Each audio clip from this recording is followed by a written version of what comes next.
fait une réunion de travail avec TMRSU, avec EDA et avec le parquet concernant la loi et avec la police, concernant la nouvelle loi qui sera introduite au Parlement en avril. Okay? La loi comprendra un certain nombre de choses. Par exemple, on va revoir le dangerous driving. Et le dangerous driving, on va amender ça.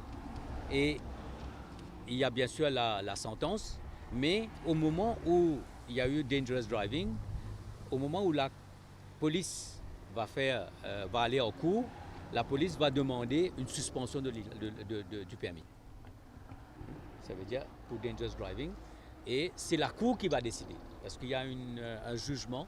Dans le passé, la police pouvait suspendre le permis et après ça a été cassé en jugement. C'est que c'est la cour qui va décider si vraiment, given the circumstances of the case, s'il faut suspendre la licence et pour quelle durée. Deuxièmement, causing death by dangerous driving. Là aussi, la police va demander, donc il y aura objecté pour la caution. Et deuxièmement, va demander la suspension de la licence. Et puis, la première conviction, ce sera moins de 5 ans. Et deuxième conviction, c'est 8 ans. Donc, on va être en train de durcir la loi concernant le dangerous driving, causing death by dangerous driving, ce qu'on appelait justement ce qu'on appelait le motor manslaughter. Okay? Maintenant, driving without due care or reasonable consideration.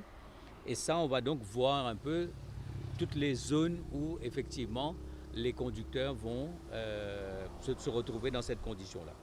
Maintenant, concernant l'alcool ou la drogue, là aussi, on a durci les peines, 5 ans pour une première fois et 8 ans pour une deuxième fois. Okay? Alors on continue. Driving or being in charge of motor vehicle when under influence of intoxicating drink or drugs. Là aussi, on va durcir, donc on passe à 5 ans et 8 ans. 5 ans première offense, 8 ans deuxième offense. Breath test. Aujourd'hui, on peut faire les tests uniquement dans certaines conditions. Mais là, on va donner la possibilité à la police de faire des tests quand la police juge que c'est opportun, qu'il faut faire un test.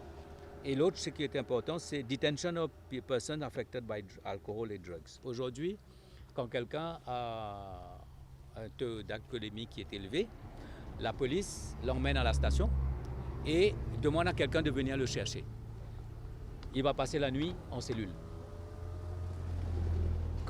C'est à partir de là qu'on va le laisser partir. Okay? Donc c'est detention. Et puis il y a une chose extrêmement importante, c'est le hit and run. Aujourd'hui, la loi dit que vous pouvez rapporter un accident within 4 hours. Et ça va, et que maintenant les gens disent il y a eu un accident, je sens que ma vie est en danger et j'ai fui l'accident. Mais il y a non-assistance de personnes en danger. Alors il a 4 heures, donc il y aura pas. Donc the rule c'est que quand il y a un accident, vous devez rester sur place.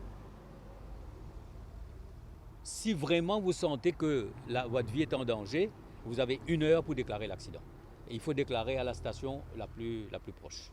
Donc voilà un peu ce que nous sommes en train de travailler. On va faire quelques ajustements. Il y a aussi les gens qui sont dans les 4x4 places assises, tout ça. Ça aussi, on est en train de voir.